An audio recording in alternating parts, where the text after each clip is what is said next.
Welcome back to Disturbed Reality.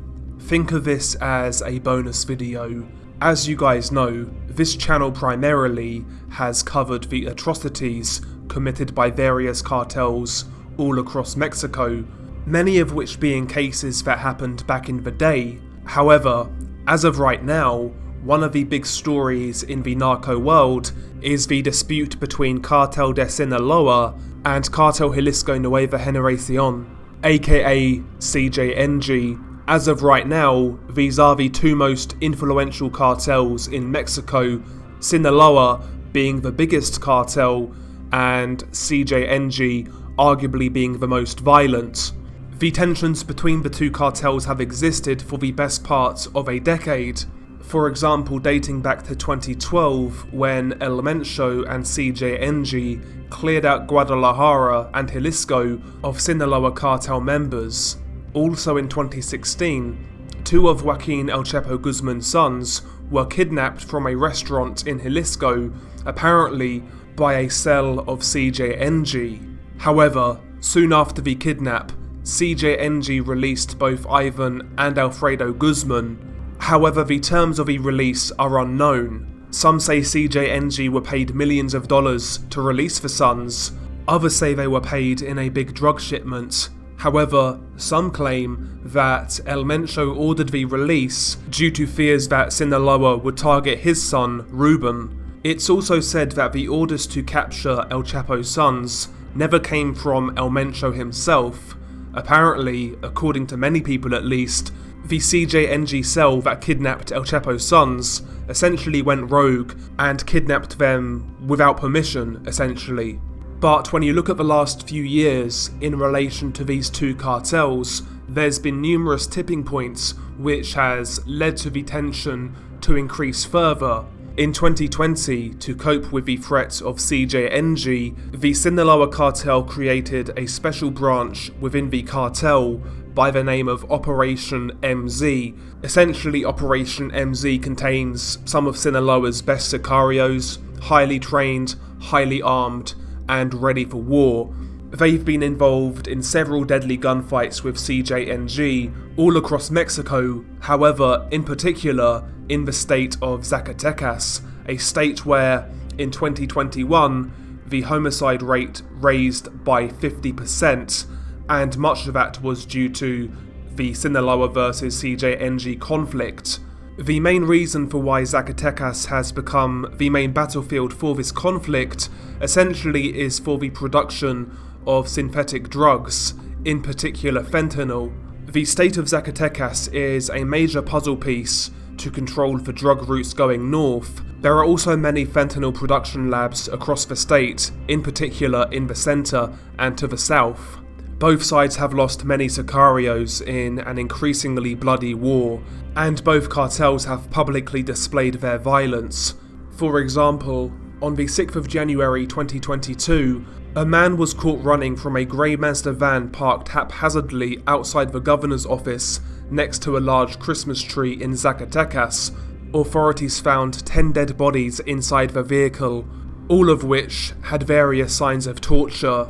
According to Mexican press reports, the suspect was linked with CJNG. Despite rumours of a truce between the two cartels over the festive period, the truth is, late December to early January was incredibly brutal in Zacatecas. When it comes to CJNG, as we know, one of their tactics is to outwardly display their violence so that the world can see, and more importantly, so that their rivals can see. Essentially using the shock and awe tactic to break their enemy's will. As this war has progressed in the last few months, and as I've been following it in real time, I've covered a couple of these cases. For example, the spoon video, where a CJNG Sicario removes the eyes of a Sinaloa Cartel member using a spoon.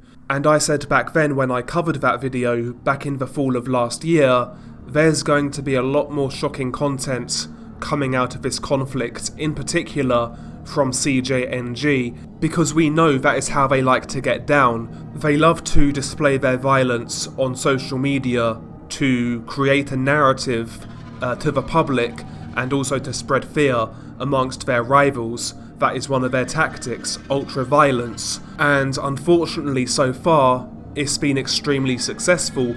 Honestly, the relationship between CJNG and social media is quite interesting. Not only do they use it to scare their rivals and display violence, they also use it to try to attract new recruits by going on TikTok, flexing, etc. They've even been accused of recruiting teenagers on online video games. So when it comes to CJNG, more so than other cartels, you can tell they are really kind of trying to appeal to a certain demographic of younger people to essentially try to groom and recruit them to fight their wars and make them money. From an outsider looking in, it's quite disturbing. Essentially, they're promising these young teenagers the world to join their cartel. Ultimately, it's clear and obvious grooming, which not too many people talk about. They've definitely ramped up their social media game in the last 12-18 months, especially since this war has really started to kick off, which makes you think, is there a correlation there? But nevertheless, in the last day or so, as of recording, a brutal new video has emerged on social media, allegedly recorded in Zacatecas. And once again, it serves as another example of the ongoing violence between CJNG and the Sinaloa Cartel. It's only a short video, around 13 seconds long, and it appears to have been filmed on an app such as Snapchat or something similar. The video opens up and you see two dead bodies. One of the bodies is pretty much out of shot, but you can see the feet. But you can see the other body in totality, and essentially it shows that this is the aftermath of a torture session followed by executions. You can see that the body in shot has been disemboweled. Essentially, the victim's chest has been completely cut open, with one big vertical cut going down the middle of his chest, and also a horizontal cut going across his chest. Ironically, you see a fat dude kneeling beside the victim, and he's got what appears to be one of the victim's organs in his hand. Now, according to the Twitter feed where I saw this video, some people say it's the victim's heart, whereas others say it's the victim's liver. It is hard to tell as the footage is grainy, but it's certainly an organ. The fat dude then takes a couple of bites out of the organ, so he's chowing down, and then he tries to put the victim's organ inside his own mouth. And essentially that is where the video ends. It's a short one, but extremely brutal, and on the video there's actually a caption in Spanish, and roughly it translates to the following: "This will weigh on each MZ that falls into the hands of CJNG."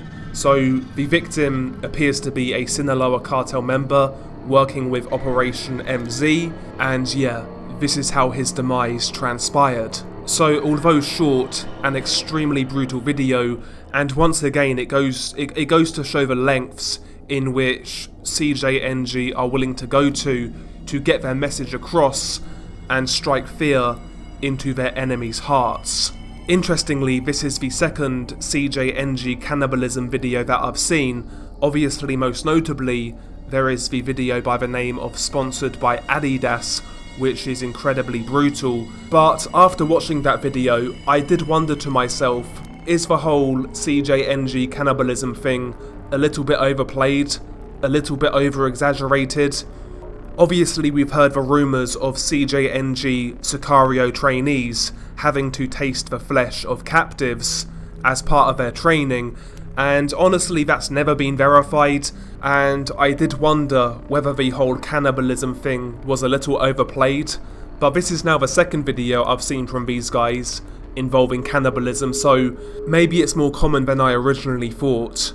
Who knows? It doesn't bear thinking about really.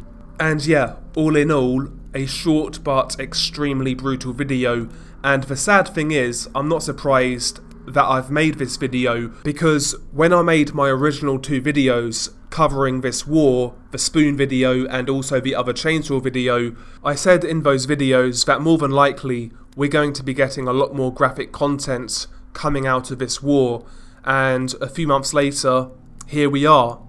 You know, nothing's really changed, and the war still rages on, and countless people are dying. So again, hopefully it gets better soon, but I can't see it. I'd like to be optimistic, but ultimately there's no reason to be.